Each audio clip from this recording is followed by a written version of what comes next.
んばんは、ゆうかです。もう11月だっていうのに今24度もあるみたいです。秋はいずこ？そんな今日作っていくのはこちら。じゃーん。ハイグレードのユニコーンガンダムペルフェクティビティデストロイモード最終決戦仕様バージョン GSF です。長すぎて覚えきれないわ。こちらは先日福岡に行ってきた時に買ってきたものになります。福岡に行ってきた動画も上げてるので、まだ見てない方はぜひそちらもチェックしてください。ハイグレードにしては箱がだいぶ厚めなので作り応えがありそうな気がします。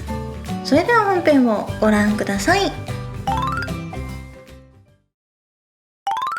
早速開けていきます。ランナーは全部で18枚。クリアカラーのグリーンが綺麗です。それとポリキャップが1枚、シールが1枚、1枚綴りの説明書が1枚入っています。まずはボディから作っていきます。しかし暑い。夏かな？パーツ数は40パーツ。ハイグレードにしては多いですね。切り出してる間に外はもう日が落ちかけてます。気を取り直して初っ端からクリアグリーンのパーツがあってテンションが上がります。ここでシールの出番。おー、めっちゃちっちゃい。上の方を覆うように貼りました。これは肩の上につきます。肩周りの断面はこんな感じ。後ろ側と合わせて正面のパーツはスライドして差し込みます。ランドセルは小豆色をしていました。中心部にはクリアグリーンのパーツが入っています。ビームサーベルの絵？ここの立体図、複雑で難しすぎるよ。ここに入るっぽいけど落ちちゃうんだが、それはいいのか？ここでまたシールを貼るそうです。片側だけ緑なの？両面だったら、そもそも緑のパーツであるはずだからね。なんか違和感あるな。左右ともランドセルに差し込みます。フロント側のパーツと合わせて、はい、ボディが完成しました。まるで仏像の合コンみたいな豪華さです。この左右の部分はシールなので少し浮いてる感じがします。めっちゃ落ちるここは少し動かすことができるみたいです。後ろの方はこんな感じ。緑がちょっとしか出てないので前と印象変わりますね。次は顔を作っていきます。パーツ数は8個。ハイグレードだとやっぱりちっちゃいですね。目の部分にはシールを貼ります。ちょっとずれてる気が。クリアパーツ見えづらいよ。あとはいつも通りの組み立てです。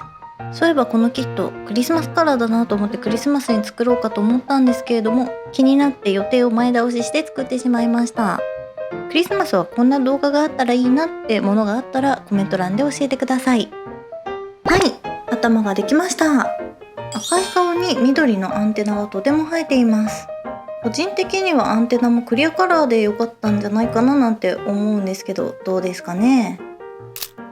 次は腕を作っていきます。腕のパーツはこんな感じ。右腕が34パーツ、左腕が43パーツです。これまたハイグレードにしてはすごいパーツ数。上のこの部分は同じ作りになっています。通常のモビルスーツとは違ってサイコフレームがある分パーツ分割が多くて、ランナーから切り出すのも組み立てるのも大変時間がかかりました。そして組み立ても複雑です。もうちょっとカチッといくと思う。完成画像を見てもよくわからない。確認大事だね。よし、多分合ってます。最近動画やライブ配信でも作るの早くなったねって言ってもらえること多くなったんですけれども、実際の速度はこんなもん。そう。両腕の共通したパーツを組み合わせるだけで20分かかりました。ガンプラの早組み選手権とかがあったらどんな猛者がいるのかちょっと気になります。ここから右腕。思ったより力こぶでなかった。右腕は形状を選択して作ることができます。私は今回この図でいう左側を選択して作ってみました。わかんない、わかりづらい。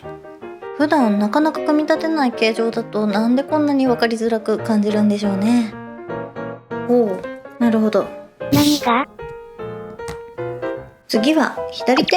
右利きなのに左の方が筋肉あって草。おや、こちらはクレーンゲームのアームのようにつかめそうな構造をしています。メカっぽくてこういうの好みです。はい、両腕が完成しました。まずは右腕。ここのパーツが特徴的ですが、これは動きません。この中にあるビームサーベルの柄が収納されてて動かすことができます。肘の可動域はあんまり曲がらないですね。そして左腕。肘から下の部分めっちゃかっこいいです。ただこちらも動くようなギミックはありません。右腕と同様ビームサーベルを収納している部分は動かすことができます。ここまで出んの？おーびっくりした。結構動かせそうです。次は足を作っていきます。足のパーツはこんな感じ。片足35パーツ。左右反転してるだけで同じ作りみたいです。ちょっと眠いけどもう一踏ん張り。この時点で22時半だよ。良い子はもうとっくに寝る時間。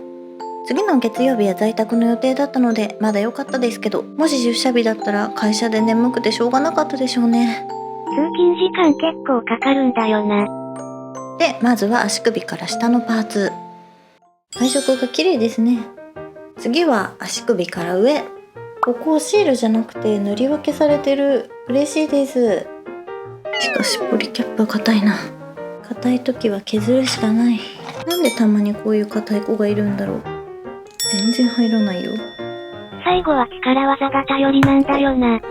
硬いパーツもさることながらパーツ数が多くて組み間違えることもしばしば。やはり足の組み立ては難しいですね。膝から下の断面図はこんな感じ。めっちゃピーポー言ってんの絶対入ってるな。たまに聞いたことないようなサイレン鳴らしてる時あるよね。ね、あれ何なんだろうね。さて足ですが、装甲の装飾が多くて組み立てに手間がすごくかかりました。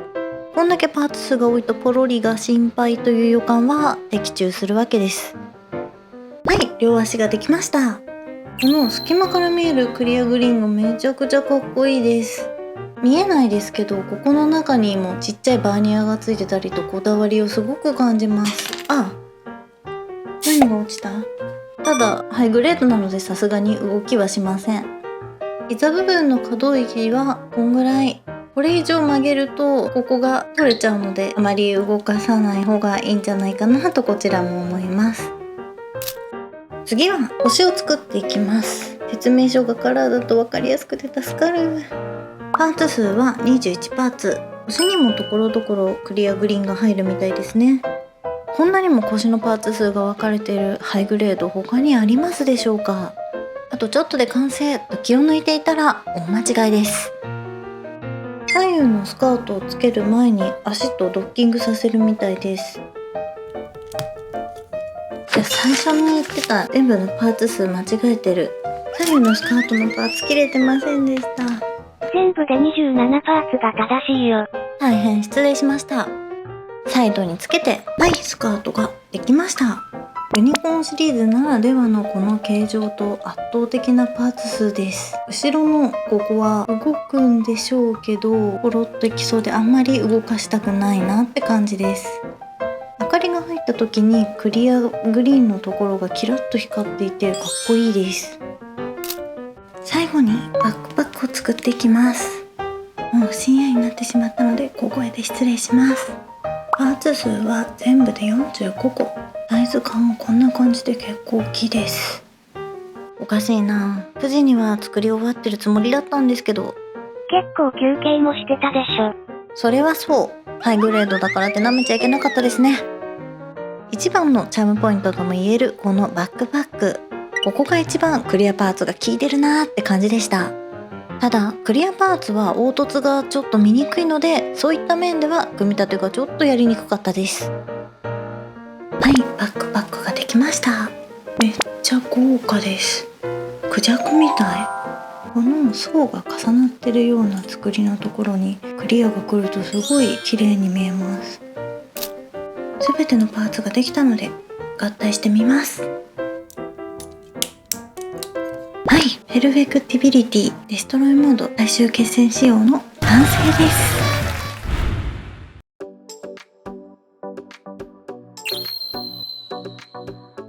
武器を持たせて立たせてみました。めちゃくちゃかっこよくないですか？赤が強くてのっぺりして見えますが、墨入れしてあげたらぐっと引き締まりそう。ちなみにこれ奇跡のバランスで立ってます。足が長くてバックパックに重みがあるのでアクションベース必須です。近くで見るとクリアのグリーンとメタリックのグリーンとシールのグリーン、素材の違いに個人的には違和感を感じてしまいます。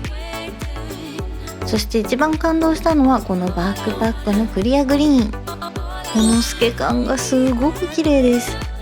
また光が当たる角度によってキラキラして見えるので、もう一層背中を見せる形で飾りたいぐらい。右手にビームライフルを、左手にビームサーベルを装備してみました。もっと動きのあるポージングをしたかったんですけれども、この子にそれは難しそう。これでも精一杯頑張りました。関節が少し弱いので補強してあげる手間をかけてあげた方がいいかもしれません。以前コメントでそういったアイテムを教えていただいているので、そういったものを今後ご紹介してみたいななんて思ってたりもします。最後に最初の携帯に戻して終わりにしようと思ったんですけれども、1箇所動かすとパーツが1つ2つと落ちていく。こんなにポロポロするとは思いませんでした。悪戦苦闘すること30分、部屋が真っ暗になっていることも気づきませんでした。どう頑張ってもダメなのでアクションベースを買ってちゃんと飾ってあげたいなと思います。というわけで今回はユニコーンガンダムペルフェクティビリティデストロイモード最終決戦仕様を作りました。撮影を始めたのが午後の3時ぐらいからだったんですけど、今夜中の1時。ハイグレードだからって何目でかかると怪我するぜって感じですね。限定商品に見えるだけのボリュームがあって買えてよかったなって思います。買おうかなって思ってる方の参考になれば幸いです。最後まで見てくれてどうもありがとうございます。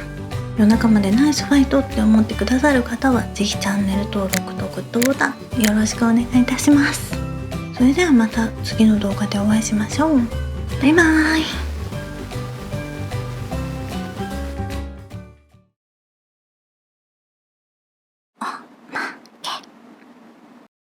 今回はご飯タイムを撮影していなかったのでおまけでご紹介します。撮影日とは別の日でドライブに行った帰りに季節限定メニューが食べたくて一人で五右衛門に行きました。私ポルチーニソースのクリーム大好きなんですよね。食べ方が下手で汚くて申し訳ないですが、とっても美味しかったです。ちなみにこの日のコーデはこんな感じ。普段はスポーティーな格好が多めなんですけれども、この日は珍しく可愛い系にしてみました。こんな格好の優香はいかがですか？